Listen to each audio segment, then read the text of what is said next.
ഇപ്പോൾ റിപ്പോർട്ട് പുറത്തു വന്നിട്ടുള്ളത്.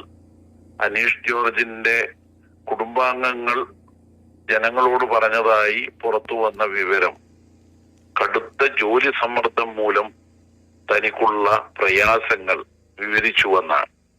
യഥാർത്ഥത്തിൽ ഈ ഘട്ടത്തിൽ ഉണ്ടായ ഏക കാര്യം SIR ബന്ധപ്പെട്ടിട്ടുള്ള കാര്യം തന്നെയാണ്.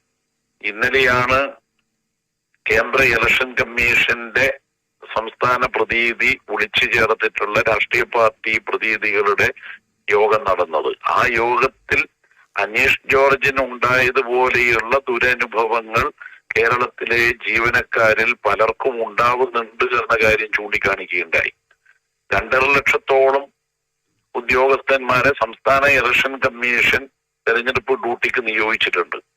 അവരിൽ 35,000-ഓളം ആളുകളെയാണ്